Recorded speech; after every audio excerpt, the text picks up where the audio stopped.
గురుదేవులకి ఆత్మ ప్రణామాలు. అలాగే ఇక్కడికి వచ్చినటువంటి ఆత్మ బంధువులందరికీ ఆత్మ ప్రణామాలు. నేను యాక్చువల్గా మొట్టమొదటిగా గుడాకేశకు జాయిన్ అయింది లాస్ట్ ఇయర్ అక్టోబర్లో. అంతకుముందు నాకు ధ్యానం గురించి కానీ ఏమీ తెలియదు. బ్రహ్మర్షి పితామహ పత్రిజీ గారు చెప్పారు కదా, 41 days మెడిటేషన్ చేస్తే థాట్లెస్ స్టేట్ వస్తుంది అనేసి. అది నాకు యూట్యూబ్లో చూస్తూ ఉంటే దొరికిందనమాట. ఆ తర్వాత 41 days చేద్దామని నోట్ చేసి పెట్టుకున్నా. జస్ట్ 21 days చేసేసరికి నాకు ఈ గుడాకేశ కూడా యూట్యూబ్లో దొరికింది. ఇలా నైట్ టైం ధ్యానం చేయడము అని సార్ ఒక వీడియో చేశారు. అందులో ఒక మేడం సార్ని ఇంటర్వ్యూ చేస్తున్నారు, ఈ గుడాకేశ చేయడం వల్ల ఏంటి ప్రయోజనం ఇలాంటివన్నీ చెప్తుంటే. సో నేను అందులో సారు చిన్న పిల్లోడిలాగా ఉన్నాడు, అంటే ఏ డిగ్రీ చదువు పిల్లోడు అట్లా. ఈయనకి ఇంత నాలెడ్జ్ ఎలా వచ్చిందబ్బా అని ఒక డౌట్ అయితే వచ్చింది. Sorry sir. అప్పుడు ఒకటి కొటేషన్ చెప్పారు సారు.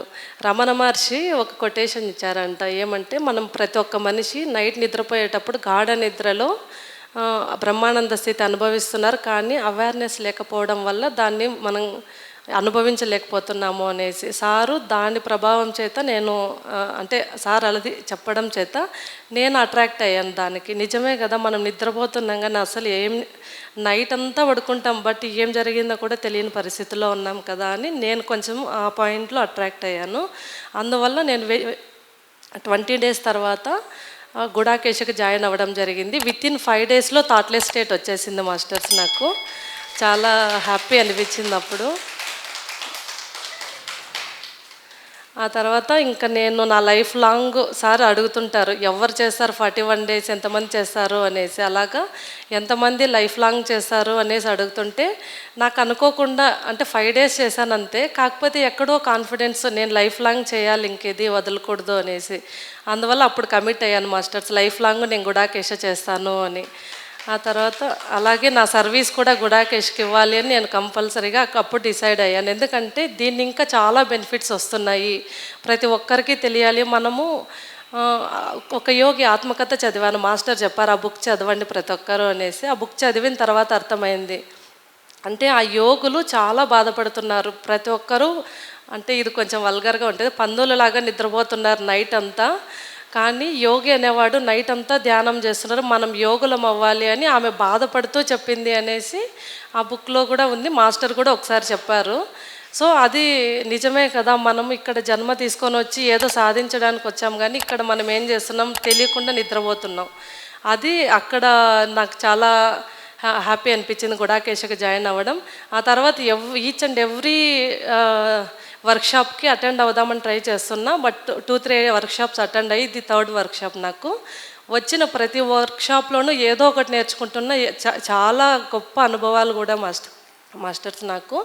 ఇందులో యాక్చువల్గా ఏం జరిగిందంటే, నిన్న సార్ ఇక్కడ మ్యూజిక్ మేడం చెప్పిన తర్వాత మనం మళ్ళీ రిపీట్ చేయమన్నారు కదా, అప్పుడు అలా చేస్తుంటే నాకు ఒక తెలియని అనుభవం ఏమంటే, మనం ఒక 1 yearలో మెడిటేషన్ చేస్తే ఎంత ఎనర్జీస్ వస్తాయో, నాకు నిన్న ఒక్కరోజుకి అంత ఎనర్జీస్ వచ్చేసాయి మాస్టర్స్.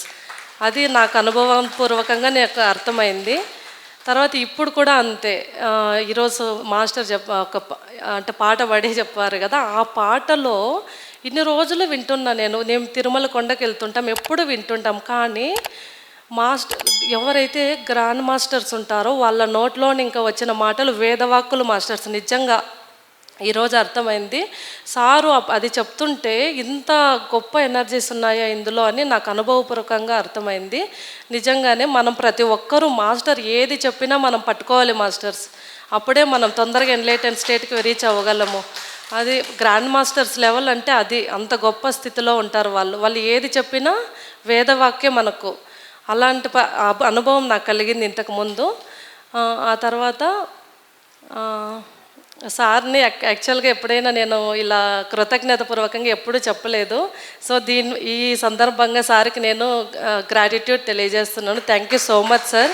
మీ పాదాలకు ఎప్పుడూ నేను పట్టుకునేసాను, ఇంకా మమ్మల్ని మీరే తీసుకెళ్ళాలి, ఈ జన్మలో అయినా ఏ జన్మకైనా మమ్మల్ని వదలకూడదు sir. Thank you so much.